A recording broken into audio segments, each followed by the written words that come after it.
Magandang araw mga kapolitika at welcome back dito sa ating YouTube channel.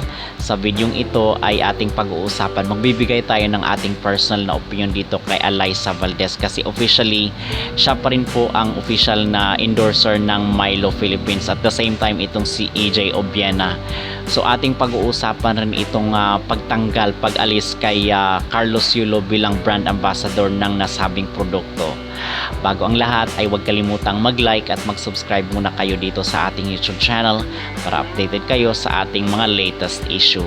So lately lang is talagang pinag-usapan, viral at trending po itong issue ng Milo Philippines mga kapolitika dahil dito kay Carlos Yulo.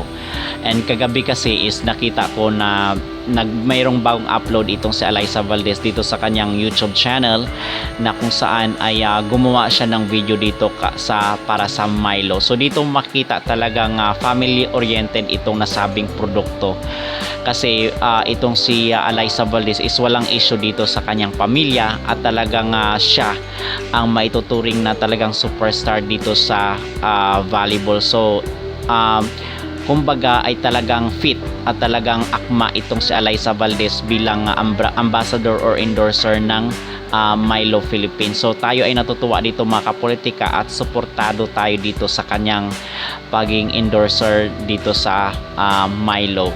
And lately lang is nagkaroon talaga ng ingay din itong nasabing produkto kasi nga dahil dito sa pagka-out at pagtanggal, pag-alis kay Carlos Yulo bilang brand ambassador, knowing na siya yung two-time gold Olympic medalist. So basically is dapat siya talaga yung mukha ng Milo at itong of course si Alyssa Valdez kasi siya nga 'di ba yung talagang image ng volleyball dito sa ating bansa, athlete. So itong si Carlos Yulo ay nanalo ng 2 ginto doon sa sa Paris, France sa kakatapos lang na Olympic 2024. But unfortunately is dahil dito sa naging issue sa kanyang pamilya at the same time itong naging issue sa kanyang girlfriend mga kapolitika ay talagang tinanggal siya kasi base doon sa naging official statement doon ng Milo ay talagang hindi lang po yung tagumpay or yung achievement or yung success ng isang athlete yung kailang tinitingnan. Of course, tinitingnan din lang yung values at yung yung nagiging relationship niya sa kanyang pamilya.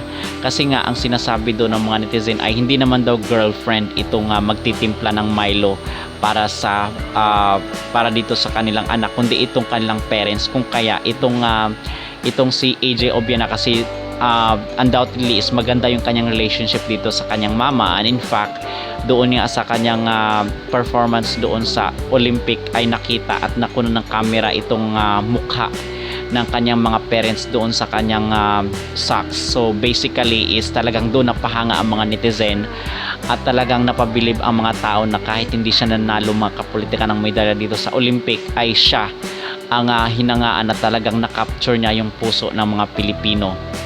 So dito is nakita natin na lately lang ay talagang dumami talaga ang naging against dito kay Kaloy. So ang sinasabi ng mga netizen ay kahit nanalo pa ng ilang ginto itong si Kaloy ay na-disappoint sila. Okay, na-dismaya sila dito sa ipinakitang behavior, and meron pa ngang video doon na audio na kung saan ay nakita na ay narinig natin na sinisigawan ni Kaloy itong kanyang nanay na sinasabihan niya ng mga bad words itong nanay ni Kaloy na si Angelica.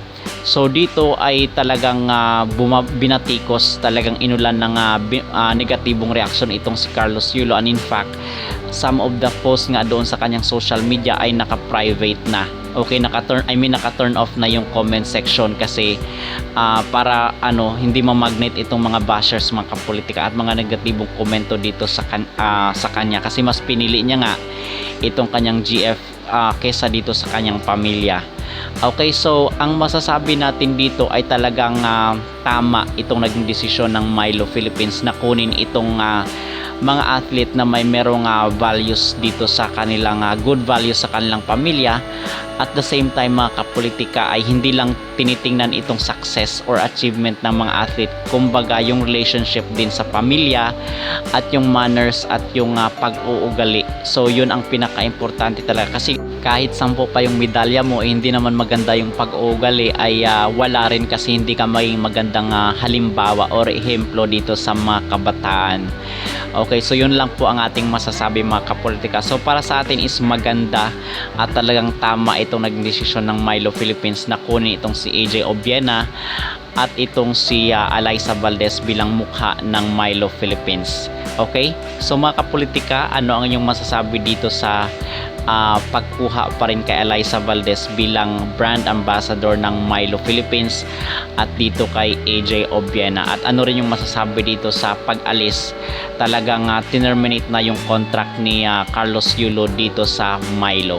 Mag-comment down below at huwag kalimutang mag-like at mag-subscribe at mag-join na rin kayo dito sa ating YouTube channel para updated kayo sa ating mga latest issue.